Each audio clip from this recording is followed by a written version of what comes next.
প্রেগনেন্সিতে জ্বর হলে কি কোনো মেডিসিন খাওয়ানো যায়?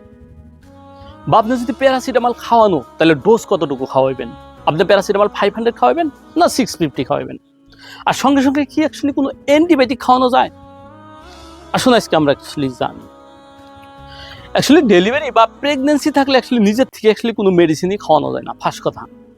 কিন্তু ফর ইনফরমেটিভ পারপোজ আপনি প্যারাসিটামল খাওয়াইতে পারেন।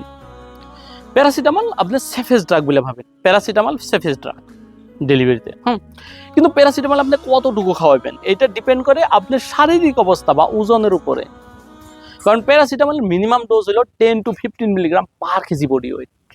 আপনার বডি ওয়েট যদি 50 কেজি আছে, যদি 50 কেজি আছে, তাহলে আপনি মিনিমাম ডোজ 10 দিয়ে যদি পূরণ দেন 10 into 50 500 mg, আপনি মিনিমাম ডোজ 500 খাওয়ানো লাগবে, নাহলে কাজ দিবে না প্যারাসিটামলে। আর যদি আপনি যদি ওভার ওয়েট আছেন, আপনি যদি 60 প্লাস 65 70 কেজি যদি আছেন, তাহলে এই ক্ষেত্রে আপনি মিনিমাম ডোজ যদি 70 আছেন, যদি 65 আছেন, তাহলে মিনিমাম ডোজ 65 into 10 মানে 650 লাগবে।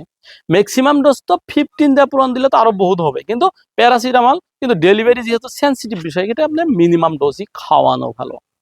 অ্যান্টিবায়োটিক আপনি জ্বর আহার লগে লগে খাওয়ানো উচিত কিনা? অ্যান্টিবায়োটিকটা অ্যাকচুয়ালি জ্বর আহার লগে লগে খাওয়ানো লাগে না। কারণ আজকাল ম্যাক্সিমাম সর্দি জ্বরগুলো এগুলো ভাইরাস জনিত কারণে হয়, ভাইরাস জনিত ফ্লু লাইক।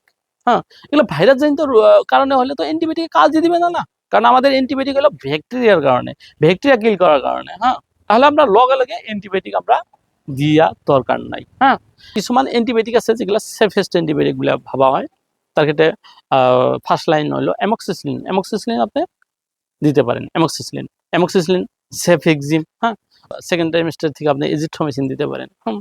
এগুলো অ্যাকর্ডিং টু ডক্টর চয়েস, ডক্টরে আপনি দেখার পরে ডক্টরে আপনাকে অ্যান্টিবায়োটিক কি লাগে, যদি দরকার হয় তাহলে অ্যান্টিবায়োটিকটা দিবে। কিন্তু জ্বর জ্বর আসলে অ্যাকচুয়ালি অল্প পরে পরে পানি খাওয়া লাগে, কারণ খুব ঘাম বের হয় না, এক্ষেত্রে ডিহাইড্রেশন হওয়ার চান্স থাকে। তাহলে মেন কথা, আপনার প্রেগনেন্সিতে জ্বর হলে আপনি প্যারাসিটামল খাওয়াইতে পারেন, প্যারাসিটামল সেফেস্ট ড্রাগ।